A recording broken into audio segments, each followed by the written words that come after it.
Turtle Logic and the University of Life. Chapter 4, The Castle. Deep shadows faded across the path in front of us, with the day's fading sun disappearing behind the trees that overhung the rocky ground. We had been walking in silence for a good while now. The landscape, once so lush and full of foliage, was now turning sparse and filled with fields of grass rolling out into the distant hills. There they were, our small group of travelers, explorers on a journey to points unknown. My lizard was perched sternly on my shoulder, looking straight ahead from his post, on guard for any dangers that might befall us. At my feet, scrambling to and fro, were the members of my imago family. There were 5 of them, little creatures tripping over each other as they darted in and out of my legs and across the area where we walked. And up ahead marched the turtle, leading the way down this magical path. The late day sun crept lower and lower in the fading sky, while off in the distance I could see the booming silhouettes of steep white mountain peaks towering upward. I was wondering silently to myself as we strolled along. I couldn't stop thinking about those nasty little triggers. It really bothered me that they attacked me like that. What exactly were these spindly little things? I was still a bit confused by the turtle's explanation. What did they have to do with me, I thought. Alfred, I finally broke the silence. Why did those triggers hit me so hard and not even come close to you? What did I do to deserve that assault? He was chewing some grass at that point. I could tell that he was more interested in the grass than in speaking with me. Dumb question, perhaps, but I pursued. Alfred, I said again, why did those triggers hit me and not you? He stopped, looked at me, and gave me a powerful one-word answer that I will never forget. Boundaries. Boundaries, I thought? What are those? So you would like to know what are boundaries? Yes, I replied. Look up there, ahead. Do you see that castle in the distant hills? Why, yeah, I do. And there it was, as if having magically appeared during the brief turn of my head. It was a huge Gothic 14th century castle standing on the side of the mountain off in the hazy distance. That's my castle, Alfred said. That is where I spend most of my time and where we will spend our time tonight. The castle was magnificent, to say the least. It stood tall in the late-day sun, with its turrets and balconies. It looked as if it was almost hanging off the side of the mountain, clinging to the huge rock outcropping on which it was built. The castle walls were thick and high, with stone arches, bridged by cantilever terraces. As we approached, I could start to make out movement on the walls. Men there, walking back and forth, guards they must be, perched and watching for unwelcome dangers approaching from far below. They looked impenetrable, these thick and tall walls upon which stood this army of soldiers. As we approached, I could see it was surrounded by a deep and wide moat in front and towering impenetrable cliffs behind. If we keep moving, we can make the tower gates by nightfall, the turtles yelled. We walked on, over the next hill that led into the valley floor below the castle in the distance. Alfred, I asked respectively, can you tell me about these boundaries you speak of? Boundaries, he said with a smile. You're looking at them. Looking up, I saw that we were almost to the castle. It rose high above us as we crossed the valley floor. Through fields of grain we moved until the path turned into a cobblestone road and then into a gated outer entry that led into a beautiful garden. The large bald eagle I had seen that day on the path was still there. Wow, I said, magnificent. Yes, it is, and I carry it with me wherever I go. He carries it with him wherever he goes? That seemed to be an odd thing to say. I was having a little trouble grasping the concept, but I had to remember that we were out on a magical journey in a magical land, so I accepted it. Yes, he continued, as though he could read my mind, boundaries in your world are imaginary, but in my world they look like this. If you're puzzled, I offer you my sympathy. If you want to learn more about boundaries, follow me. We then turned and walked up through a beautiful garden of blooming flowers towards the main gates of the great castle. This is my castle, and it represents my boundaries. I alone have built these boundaries, and you, my friend, must build your own as well. How do you build a castle like this? I asked. Patiently and with practice. But this is brick and stone. This is an incredible feat of engineering. How can I ever build something as massive as this? You build it in your mind, the turtle said. Let me explain. A boundary is a position, a mental stance in which you place yourself, your stuff, where you are protected from the actions of others. Now, you asked me about the triggers. Those triggers you experienced on the path were nothing more than the actions of others entering your world and having an effect on you. If you had a developed set of boundaries, those triggers may not have reached you. They may not have been even visible. But alas, we all need to learn and create our own boundaries. We need to build our boundaries, and we need to build our own castles in which to protect ourselves. What you're looking at are my boundaries. This castle has taken me many years to build.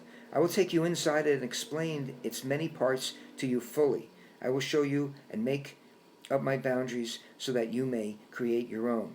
You will need good boundaries if you are to survive this world and ever get back to your own. So listen and you will learn. I have found there to be two ways to look at boundaries. First, from the point of view of the individual, you and me, and second, from the point of view of the relationship with two or more people. A boundary is an imaginary line that separates my stuff from yours. On one side of the wall are my possessions, and on the other side are yours.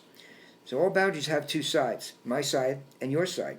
A boundary is personal, and it is a necessary part of the integrity of self-esteem. I like the idea that a boundary is not a tool of selfishness, but is a critical part of selfishness. Okay, I said to him as we walked closer and closer to the great structure before us. Setting boundaries takes place when I establish in my mind where my boundary line is, or when you tell where your boundary line is. Here's an example. This flower is mine, the turtle said as he picked up a vibrant yellow and red flower the size of a dinner plate out of his garden. Consider that I would like you to know I consider this flower to be mine.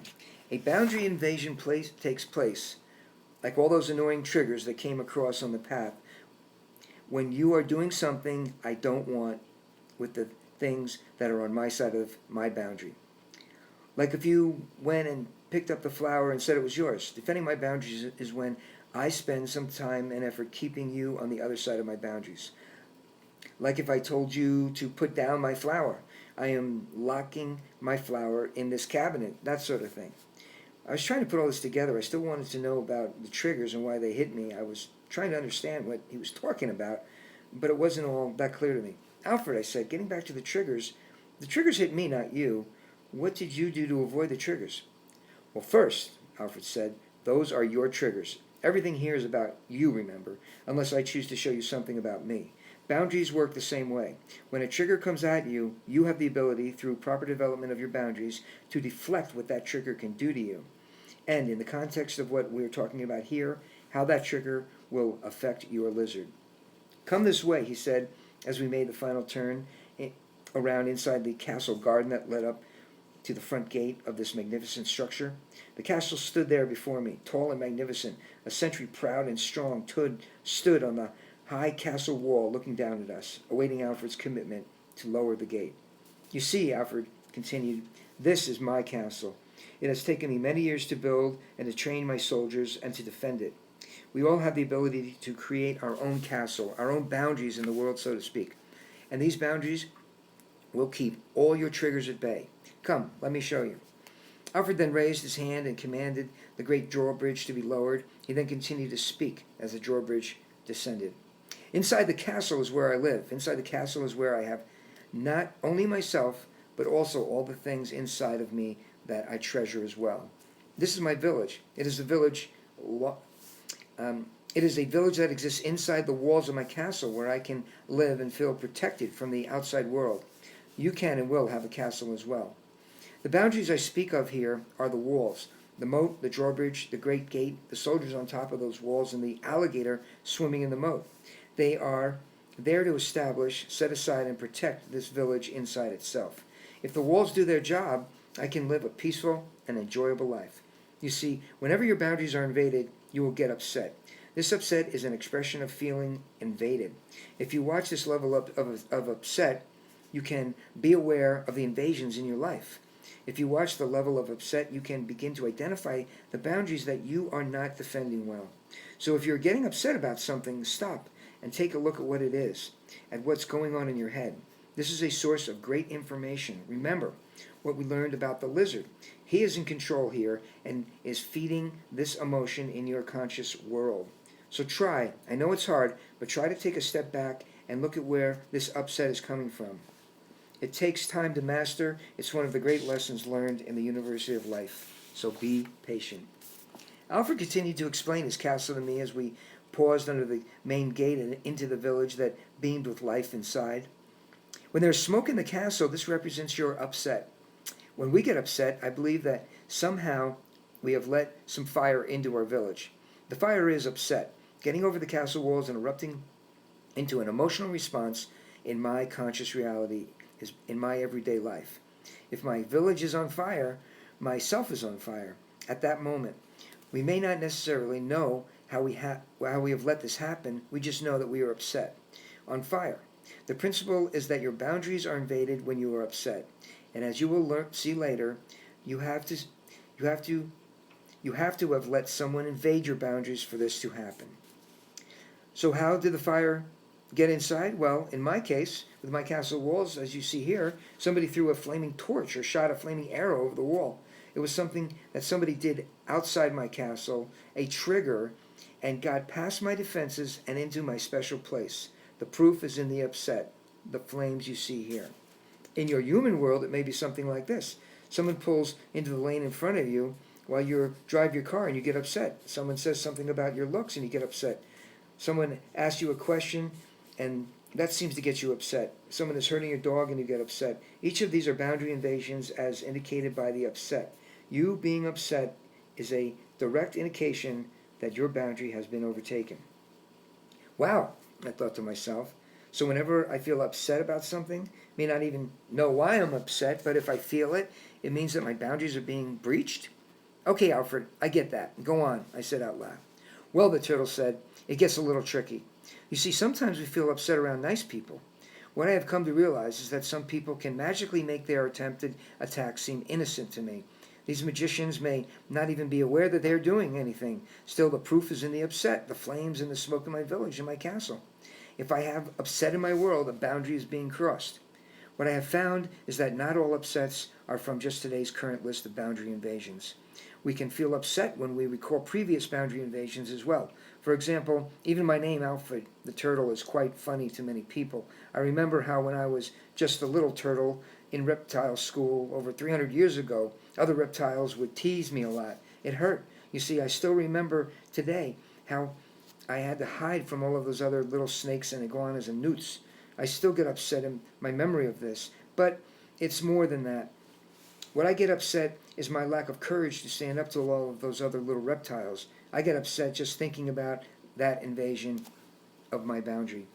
He paused for a moment and the soldiers came running off the walls. They quickly put out the small fire that erupted in the center of the main courtyard there in the great castle. It seems the turtle has emotions too. He then looked up at me and continued. I can get upset even when I am invading someone else's boundaries. An example would be the time that I wanted my brother's comic book collection, and my brother wouldn't share them, so I got upset. Sometimes I want my wife to listen to my thoughts, and she doesn't want to, so I get upset. The idea is that boundaries are being invaded. We walked on through the castle. Alfred seemed excited to tell me about this place. It was getting late, though. The sun had set, and stars were starting to fill the sky. Let's get a good night's sleep and start this again in the morning, he told me. This is a big castle, and there is a lot to show you here. It's getting late, and I think it may be the best to continue this with a new day's light. The turtle then clicked his fingers together. There was a slight knock in the air, and all of a sudden, a woman appeared in front of me. There is one thing I want you to experience tonight. It is something I want you to feel, actually. This beautiful woman here represents an imago match for you. She represents the essence of all the caretakers you have ever known. Look in her eyes. Do you see it? I looked at her. She seemed familiar, but I couldn't quite tell why. She had medium-length, dark brown hair and was wearing a blue knit shirt, blue jeans, and a pair of brown cowboy boots. The more I looked at her, the more I was intrigued. She had these big round eyes, brown eyes, and a wonderful happy smile that tilted to one side. Without saying a word, she looked up at me, and I just melted.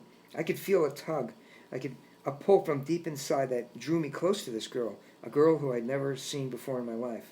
Do you feel that? The turtle said. That is the pull of an imago match. This woman is an imago match for you. I am showing her to you now so you know what one looks like and one feels like. There is much to learn and much to discover, but this is an example of what an imago match would look and feel like to you. There is more to know, and we have not the time nor the inclination here to pursue this interaction with this to its fullest, but I did want to give you a brief glimpse as to just where this path may be taking you. Now she will show you to your room, and then she will be gone. Talk to her, feel her essence, and learn to recognize these feelings when you come across them in the future. And you will come across them again, I assure you. I could feel it all right. It was a strong sense of belonging, a sense that I was somehow home. It welled up in my midsection and traveled all the way up to my forehead. It was more than just a sensual attraction. There was something more going on here. What you are experiencing right now is the incredible pull of a level 1 imago match, the turtle said. You will be going through a brief chemical induction state of euphoria produced by the brain secretion of the drug PEA. It's a wonderful feeling, and I think you will like it. Don't worry, any effects that the PEA has on you tonight will be gone by tomorrow. Take stock as to what the drug feels like. It is a guide to where you want to go. It is a signal that you are on the right track with a potential partner that has the making for a good match on your path to the biological dream. Go now. Do not concern yourself with anything you may be coming up with in your thoughts. Just accept the feelings. Let them flow into your heart and relish in their mighty power. We have a lot of ground to cover on our path to the university tomorrow. So go now. Have a good meal, talk with this maiden, and take notice of your feelings, not your thoughts. And rest up, my friend. Rest up tonight, for your journey forward resumes at sun up. With that, the turtle waved his hand, and the woman led me away. We talked over dinner and then danced. She put her arms around me and held me close, and it was one of the most magical experiences I've ever had. There was an immediate connection. I was in an altered state, a trance, just watching her as she moved across the dance floor, holding me close. I didn't want the night to end, but it had to. Finally, after a few hours, she showed me to my room and bid farewell, leaving me standing there with only the yearning passion of my vivid imagination. I said goodbye, but deep in my heart I knew that I would find this fine maiden again someday. I remember it. It seemed like I had fallen in love that night. My mind was telling me that this was the girl of my dreams. Was she? Or was this just another trick the turtle was playing on me? Another lesson to be learned? I did not know, but as I lay back in the four-posted bed, I began to ponder that question. Where the hell was this trip taking me? What was it that I was supposed to be learning from all of this? I had no idea. Only the turtle knew for sure. I finally drifted into the darkness and fell asleep.